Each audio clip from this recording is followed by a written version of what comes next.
Hello friends, എല്ലാവർക്കും നമസ്കാരം. അപ്പോൾ നാളത്തെ ഒരു സൂപ്പർ ഹിറ്റ് പ്രമോയിലേക്ക് എല്ലാവർക്കും സ്വാഗതം.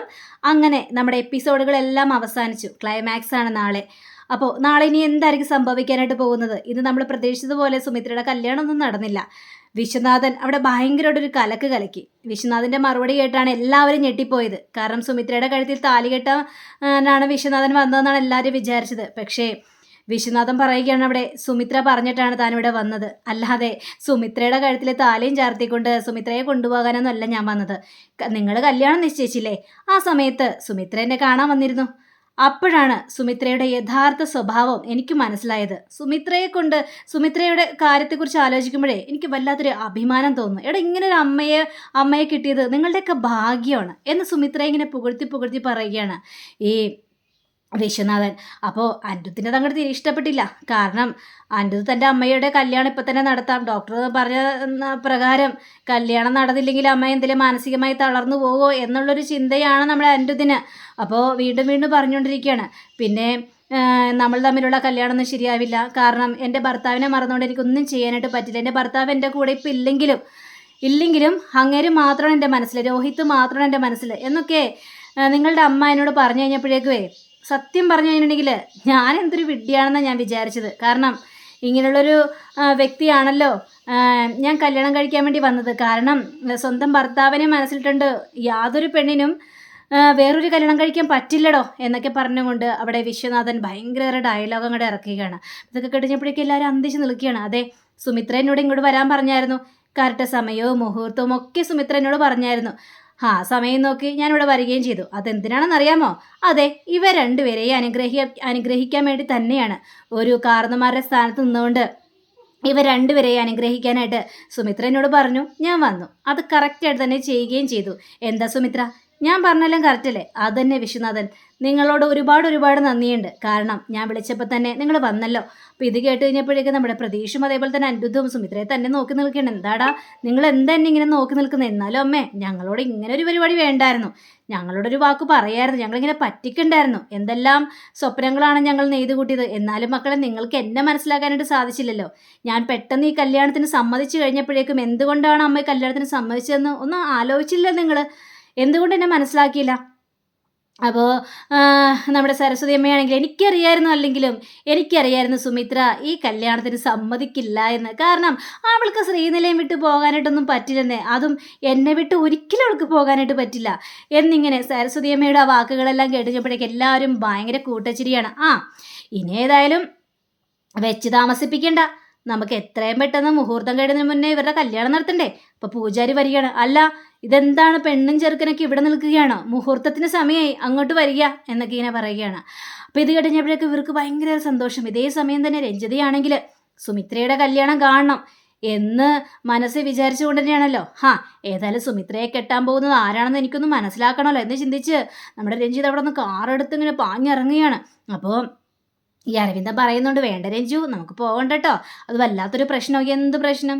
ഒരു പ്രശ്നവും സംഭവിക്കാനായിട്ട് പോകുന്നില്ല. എന്നാലും അവളുടെ കല്യാണം കാണണമല്ലോ, അവളുടെ 3ാം കെട്ടല്ലേ. അപ്പോൾ മൂന്നാമതും ഇവളെ കെട്ടാൻ വന്നേക്കണത് ആരാണെന്ന് എനിക്ക് മനസ്സിലാക്കണം, അവൻ്റെ ഒരു വിധിയെ എന്നാണ് രഞ്ജിതയുടെ ഭയങ്കര വീമ്പിളൊക്കെ. രഞ്ജിത ഭയങ്കര അഹങ്കാരം കാണിക്കാൻ അവിടെ. അങ്ങനെ ഈ സമയം തന്നെ നമ്മുടെ പൂജനെയും അതേപോലെ തന്നെ അപ്പുവിനെയും കല്യാണ മണ്ഡപത്തിലേക്ക് ഇങ്ങനെ കൊണ്ടുപോകാനായിട്ടിരിക്കുകയാണ്. അപ്പോൾ ശീതളാണെങ്കിൽ ഏതായാലും ദീപം കത്തിച്ചോളൂ എന്നൊക്കെ പറഞ്ഞുകൊണ്ട് ഒരു ദീപം ഫ്രണ്ടിൽ കത്തിക്കണമല്ലോ. അങ്ങനെയൊക്കെ പറഞ്ഞ് ശീതളാണെങ്കിൽ ദീപമൊക്കെ കത്തിച്ച് നോക്കിയാണ്. ഏതായാലും ഇത്രയും കാര്യങ്ങളെല്ലാം സോൾവ് ആയല്ലോ, ഇനി ഈ കാര്യത്തെക്കുറിച്ച് ഒന്നും സംസാരിക്കേണ്ട.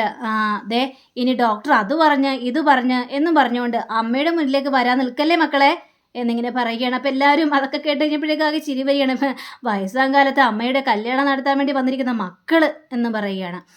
അങ്ങനെ പൂജയും അതേപോലെ തന്നെ അപ്പുവും ഈ വിശ്വനാഥൻ്റെ കാൽക്കൽ വീണ് അനുഗ്രഹം മേടിക്കുകയാണ്. നന്നായിട്ട് വരും മക്കളെ എന്നും പറഞ്ഞുകൊണ്ട് വിശ്വനാഥൻ അനുഗ്രഹം കൊടുക്കുകയാണ്. സുമിത്രയ്ക്കും ഇത് കണ്ടു കഴിഞ്ഞപ്പോഴേക്കും ഒരുപാട് സന്തോഷം. അപ്പോൾ പൂജയുടെ കണ്ണുകളൊക്കെ നിറയുകയാണ്. എന്തിനാ മോളെ, നിൻ്റെ കണ്ണുകൾ എന്തിനാ നിറയുന്നത്? അല്ല, എൻ്റെ അച്ഛനുണ്ടായിരുന്നെങ്കിൽ ഈ സ്ഥാനത്ത് എൻ്റെ അച്ഛനല്ല നിൽക്കേണ്ടതായിരുന്നു, എൻ്റെ അച്ഛൻ്റെ അനുഗ്രഹം എനിക്ക് മേടിക്കായിരുന്നല്ലോ. അപ്പോൾ വിശ്വനാഥൻ പറയുകയാണ്, അതുകൊണ്ടാണല്ലോ സുമിത്ര എന്നോട് വരാനായിട്ട് പറഞ്ഞത്. സുമിത്ര എന്നോട് പറഞ്ഞത് നിങ്ങൾ രണ്ടുപേരെ അനുഗ്രഹിക്കണമെന്നല്ലേ, ഒരു അച്ഛൻ്റെ സ്ഥാനത്ത് നിന്ന്. അതുകൊണ്ട് തന്നെയാണ് ഞാൻ ആ കറക്റ്റ് സമയത്ത് ഇങ്ങോട്ട് വന്നത് എന്ന് പറഞ്ഞ് ഇവരെ നല്ല രീതിയിൽ തന്നെ സമാധാനപ്പെടുത്തുകയാണ്. ഇനി ഏതായാലും കരഞ്ഞുകൊണ്ട് നിൽക്കാനൊന്നും സമയമില്ല. ഏതായാലും അപ്പുവിൻ്റെ ആഗ്രഹം പോലെ തന്നെ പൂജയെ കിട്ടിയല്ലോ, അത് തന്നെ മഹാഭാഗ്യല്ലേ. അങ്ങനെ ഇരിക്കെ നമ്മുടെ രഞ്ജിത കാറിൽ വന്ന് ഇറങ്ങുകയാണ്. അപ്പോൾ കാറിൽ വന്ന് ഇറങ്ങിക്കഴിഞ്ഞപ്പോഴേക്കും രഞ്ജിത വിചാരിച്ച ദൈവമേ കല്യാണം കഴിഞ്ഞോ എന്നൊക്കെ ചിന്തിച്ച് ഭയങ്കരേറെ സ്പീഡിൽ വരികയാണ്. ഭയങ്കരേറെ സ്പീഡിൽ വന്ന് എന്തൊക്കെയോ കല്യാണ സംഭവങ്ങളെല്ലാം രഞ്ജിത കണ്ടു. രഞ്ജിത ഒളിഞ്ഞു നോക്കി കഴിഞ്ഞപ്പോഴേക്കും സുമിത്ര പതിവ് പോലെ തന്നെ സാധാ ഒരു സാരി ഒക്കെ ഉടുത്തിട്ടാണ് വന്നിരിക്കുന്നത്. പക്ഷേ അതിൻ്റെ അപ്പുറത്ത് ദേഹം നിൽക്കുന്നു പൂജയും അതേപോലെ തന്നെ അപ്പവും. ഇത് കണ്ട രഞ്ജിത ആകെ ഞെട്ടിത്തരിച്ചൊരവസ്ഥയിലായി പോവുകയാണ്. സുമിത്രയുടെ കല്യാണം കാണാൻ വന്നിട്ട് തൻ്റെ അനന്തരവളുടെ കല്യാണമാണ് കാണാനായിട്ട് സാധിച്ചത്. അപ്പോൾ ഇവർ എല്ലാവരും കൂടി ഈ മണ്ഡപത്തിലേക്ക് ഇങ്ങനെ കയറാൻ തുടങ്ങിക്കഴിഞ്ഞപ്പോഴേക്ക് രഞ്ജിതയുടെ ഒരു വരവ്. കാരണം സ്വന്തം ആങ്ങളുടെ മോളല്ലേ, അപ്പോൾ അങ്ങനെ വെറുതെ നോക്കിക്കാനായിട്ട് പറ്റുമോ? സ്വന്തം കൂടപ്പറപ്പിൻ്റെ മോള്. അപ്പോൾ ആ മോളുടെ കല്യാണം എന്ന് പറഞ്ഞാൽ തൻ്റെ സ്വന്തം മോളുടെ കല്യാണം നടക്കുന്നത് പോലെ തന്നെയാണല്ലോ. അപ്പോൾ രഞ്ജിത അങ്ങോട്ട് അങ്ങോട്ട് വരികയാണ്. അപ്പോൾ രഞ്ജിതയുടെ ആ വരവൊക്കെ കണ്ടു കഴിഞ്ഞപ്പോഴേക്കും എല്ലാവരും പേടിച്ച് നിന്ന് പോവുകയാണ്. ദൈവമേ, ഇനി വല്ല പ്രശ്നം ഉണ്ടാക്കാനാണോ രഞ്ജിത വരുന്നത് എന്നൊക്കെ ചിന്തിച്ച് സുമിത്രയുടെ മുഖഭാവം ആകെ മാറി. പൂജയ്ക്കാണെങ്കിലും ആകെ പേടി തോന്നുകയാണ്. ദൈവം, ഇനി രഞ്ജിത എന്തെങ്കിലും പ്രശ്നം ഉണ്ടാക്കോ, ഇനി ഈ കല്യാണം മുടക്കോ എന്ന് ചിന്തിച്ചാണ് നിൽക്കുന്നത്. അങ്ങനെ രഞ്ജിത ഭയങ്കര സ്പീഡിൽ പാഞ്ഞിങ്ങോട്ട് വരികയാണ്. ഇതേ സമയം തന്നെ നമ്മുടെ അരവിന്ദൻ്റെ അടുത്തേക്ക് ഈ പങ്കജ് വരികയാണ്. അപ്പോൾ പങ്കജേ ദേടാ പൂജയുടെ കല്യാണോടാ. ഇത് കേട്ടുകഴിഞ്ഞപ്പോഴേക്കും പങ്കജിനെ വിശ്വസിക്കാനായിട്ട് പറ്റില്ല. പങ്കജ് പറയണേ, പൂജയുടെ കല്യാണോ? ഒരിക്കലും ഞാൻ ആ കല്യാണം നടത്താനായിട്ട് സമ്മതിക്കാമെന്നും പറഞ്ഞുകൊണ്ട് പങ്കജ് അവിടെ നിന്ന് ഇറങ്ങിയാണ്. പക്ഷേ ഈ സമയം തന്നെ നമ്മുടെ രഞ്ജിത ഈ പൂജയുടെ മുന്നിൽ നിൽക്കുകയാണല്ലോ. അപ്പോൾ പൂജയെ എന്നൊന്നും ഇങ്ങനെ തന്നെ തുറിച്ചു നോക്കുകയാണ് രഞ്ജിത. പൂജയ്ക്കാകെ പേടിച്ചിട്ട് രക്ഷയില്ല. അപ്പോൾ രഞ്ജിത എടുത്ത വൈകം പറയണേ, എന്താ പൂജ നീ എന്തെങ്കിലും നോക്കുന്നത്? ഞാനിവിടെ എല്ലാം മുടക്കാൻ വന്നതാണെന്ന് നീ വിചാരിച്ചോ? അപ്പോൾ രഞ്ജിതയുടെ ആ ഒരു വർത്തമാനം കേട്ടുകഴിഞ്ഞപ്പോഴേക്കും എല്ലാവരും മന്ദിച്ചിങ്ങനെ നോക്കി നിൽക്കുന്നത്. എന്ത് പറ്റി രഞ്ജിതയ്ക്ക്?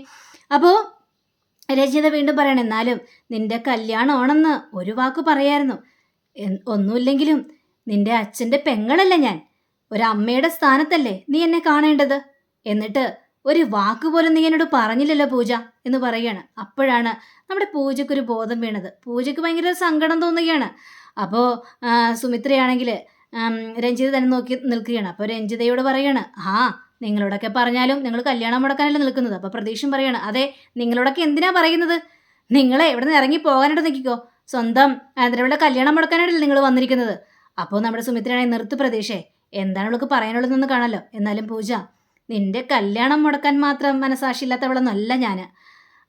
എൻ്റെ മകൻ തെറ്റുകാരനാണെന്ന് എനിക്ക് നന്നായിട്ട് തന്നെ അറിയാം. സ്വത്തിന് വേണ്ടി ഒരുപാട് കാര്യങ്ങളെല്ലാം ചെയ്തു എന്ന് വിചാരിച്ച് ഇങ്ങനൊരു പ്രവൃത്തി ഞാൻ ചെയ്യില്ല പൂജ എന്ന് രഞ്ജിത പറയാണ്. ഇനി രഞ്ജിത എന്തിനാണാവോ ഇങ്ങനെ കിടന്ന് പറഞ്ഞു കൂട്ടുന്നതെന്ന് നമുക്ക് ആർക്കും അറിയില്ല. അപ്പോൾ നാളത്തെ ക്ലൈമാക്സ് എല്ലാവരും കാണണേ. അപ്പോൾ നാളത്തെ ക്ലൈമാക്സിൽ ഒരു അടിപൊളി രംഗവും കൂടിയുണ്ട്. ആ അടിപൊളി രംഗം കാണാനായിട്ട് എല്ലാവരും കാത്തിരിക്കണേ. അപ്പോൾ എല്ലാവർക്കും നല്ലൊരു ശുഭദിന രാത്രി ആശംസിച്ചുകൊണ്ട് തന്നെ നന്ദി, നമസ്കാരം. Thank you. ബൈ.